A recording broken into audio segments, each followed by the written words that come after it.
आर्यन के बाल सुनहरे थे। उसके शरीर से जो शक्तियां निकल रही थी वह सामान्य नहीं लग रही थी। ऐसा लग रहा था जैसे उसके अंदर कोई रहस्यमयी दैविक शक्ति बह रही हो। मैदान में मौजूद किसी को भी समझ नहीं आ रहा था कि यह हो क्या रहा है। सब हैरान थे।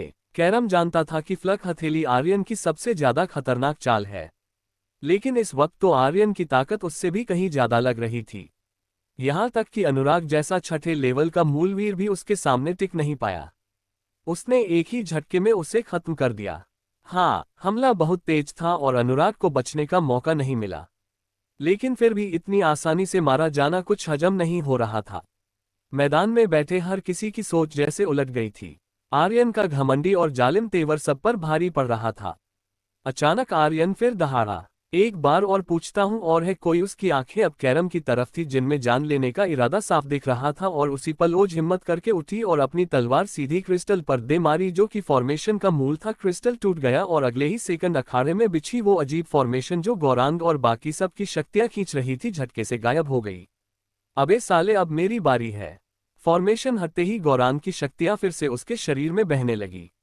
उसने गर्दन चटकाए और अगले ही पल उठकर सीधे धूमगिरी टीम के योद्धाओं के सामने आ गया और एक कड़वी मुस्कान के साथ बोला, अबे हरामियों, अब तुम सब नर्क में जाओ।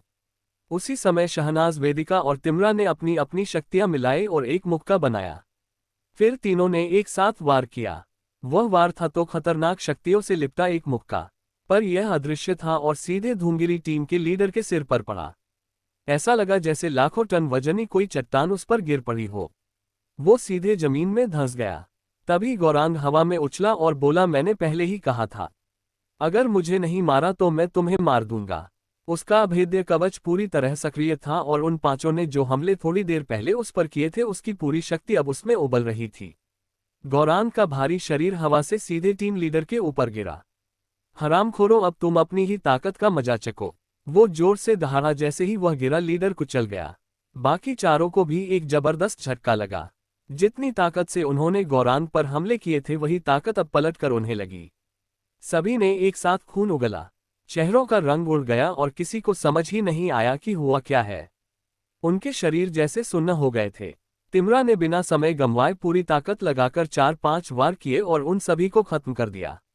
गौरांग ने रायगर को सहारा देकर खड़ा किया और फिर वह पांचों एक कतार में खड़े हो गए। सब ने दर्शक दीर्घा की ओर नजरें घुमाए और आर्यन की तरह ललकारा, और है कोई। पूरा मैदान गूंज उठा, जैसे किसी ने सन्नाटे को तोड़ दिया हो। भीड़ फिर से पागल हो गई। पागल दरिंदे टीम ने अपना असली रूप दिखा दिया था। कुछ मिनट पहले जो लोग हार की कगार पर थे, उन्होंने एक ही पल में पूरी धूमगिरी टीम को मिटा दिया। उनकी मौजूदगी ही डर पैदा कर रही थी और तभी मैदान में तेज आवाज गूंजी, पागल दरिंदे, पागल दरिंदे। फिर ऐसे ही एक एक करके हर तरफ से लोग चिल्लाने लगे, पागल दरिंदे, पागल दरिंदे। पूरा मैदान गरज उठा।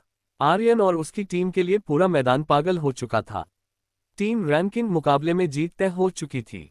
पहला स्थान निर्विवाद था। एक तरफ जीत, पूरी तरह से कुचल देने वाली जीत, इतनी साफ कि बहस की कोई गुंजाइश ही नहीं बची थी। मगर एक शख्स था जिसे ये जीत कांटे की तरह चुभ रही थी, कैरम धूमगिरी। टीम के पांचों योद्धा उसकी सबसे बड़ी शान थे। ये वही शिष्य थे जिन्हें उसने खुद चुना था, जिन्हें उसने अमर महल में प्रशिक्षण देने के लिए नामित किया था। लेकिन आज वह सब हार के अखाड़े में पड़े थे। उसके भीतर का गुस्सा जैसे फटने को तैयार था। उसी वक्त एक जोरदार ऊर्जा विस्फोट के साथ कैरम ने गूंजती हुई आवाज में पुकारा, आर्यन। आवाज इतनी भारी थी कि 7वें लेवल की मूलवीर आभा ने पूरी भीड़ को शांत कर दिया। भीड़ के बीच खुसर पुसर शुरू हो गई।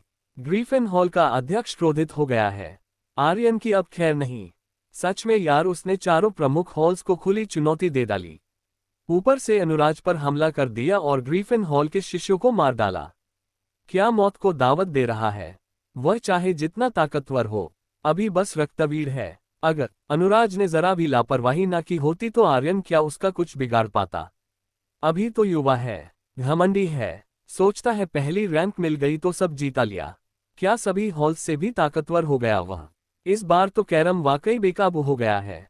बातें धीरे धीरे पूरे मैदान में फैलने लगी। किसी शक की गुंजाइश नहीं थी। आर्यन ने आज कैरम को उसकी आत्मा तक हिला दिया था। पहले उसका बेटा मारा और आज उसकी शान धूमगिरी टीम को जमीन छटा दी।